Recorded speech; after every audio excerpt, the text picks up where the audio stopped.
De volta com Ciência com Vida, estamos com o professor Paulo Eustáquio, que não é irmão do Reginaldo Eustáquio, apesar de parecer um pouco fisicamente. E vamos falar da questão da química na engenharia civil. Poderia falar para a gente, Paulo, essa relação? Sim.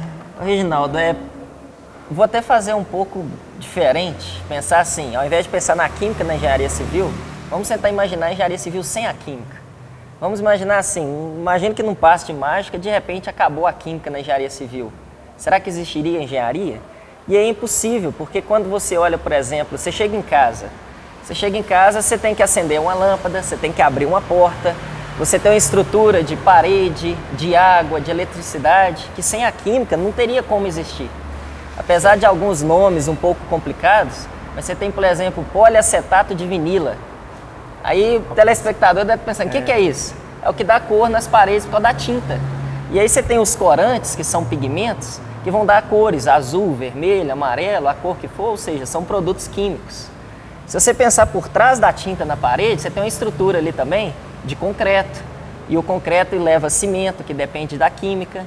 E você pega, por exemplo, embutido na parede. Você tem todo o sistema elétrico, ele está protegido por PVC, que é o policloreto de vinila. É legal salientar essa... E o PVC ele é justamente para proteger não só como um canal de passagem dos cabos, mas protege da umidade, protege incêndio, de uma infiltração, de incêndio. Isso. Então, ou seja, é impossível você imaginar hoje a área da construção civil e a vida de uma pessoa em geral sem a química. Certo, ok. Então você mostrou esta evidência. Queria só mostrar para o espectador, mostra por favor lá a instalação. Você citou a questão da instalação elétrica. Por exemplo, no meio de transmissão da energia elétrica, você poderia só mostrar para a gente material, alguma coisa assim que faz? Bom, então vamos começar assim, pensando em transmissão de energia elétrica. Se nós estamos transmitindo energia elétrica, o nome vem de elétron. Então é exatamente o movimento de elétron das partículas. No estudo da física, né, o físico preocupa com a propriedade física que vai dar esse transporte. Com movimento, sim. Mas o movimento de elétrons que dá energia vem exatamente da propriedade química dos materiais que fazem essa condução. Então você tem, por exemplo, o que seria ideal, pensando na condução, seriam fios, por exemplo, de cobre. Mas cobre é mais valioso. Então se você tivesse os fios de cobre, ia ser igual antigamente. Então você tem o furto de fiação, até mesmo fiação dessa que é barata, você tem algumas cidades que já tem furto. Mas então você tem todo o material que é feito para condução de eletricidade, você tem que ter um material que transmite eletricidade e você tem que ter um material também que protege do meio externo. Ou seja, você tem uma proteção contra corrosão, você tem uma proteção contra ferrugem no cabo. Então toda a transmissão, fora também, vamos dizer assim, toda a parafernália por trás ali dos cabos.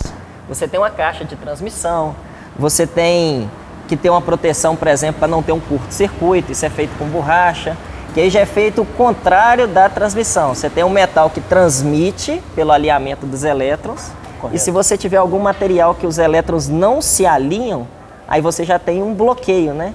Ou seja, você tem um isolante, igual a gente usa uma fita isolante. A fita isolante serve exatamente para isolar essa passagem elétrica. Ok, muito bom. Então, vale destacar, então, de uma forma geral, não há um conhecimento em si na área de engenharia, como você citou, sem a química. Então, a química está presente na nossa vida, no ato do conhecimento em si, no aspecto geral.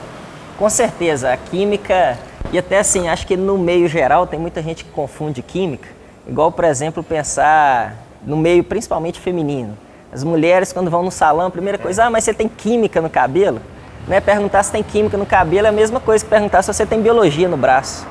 Porque química é o quê? É a ciência que estuda a propriedade química dos materiais, ou seja, que estuda a nível microscópico, que são as moléculas que juntando fazem parte de tudo. A pele, nosso músculo, sangue, cabelo, a gente não tem muito, mas tudo isso detalhes, é o quê? São detalhes. Tudo isso é química. Isso. Então, assim, é impossível você imaginar o mundo sem a química, porque a química é exatamente o estudo de tudo que existe, que é composto por elementos químicos. Ok, muito bom. Queremos agradecer ao professor Paulo pela participação. Pode fazer umas considerações aí acerca desta contribuição, você já disse. Quiser pautar mais alguma coisa, por exemplo, no automóvel em si, essa química? Sim, quando a gente pensa em química, a gente pensa assim, na química básica, né, que são dos elementos. Mas aí você tem aquele estudo mais aprofundado da química, que é você conseguir aperfeiçoar os materiais, agregando valores no sentido de qualidade e no sentido de custo. Ou seja, você conseguir um custo-benefício. Então, vou fazer uma demonstração simples. Antigamente se usava o ferro, só que o ferro é pouco maleável. O ferro, apesar de ter uma rigidez boa, ele é pouco maleável. Então aí veio o aço. O que é o aço? É você juntar o ferro com o carbono.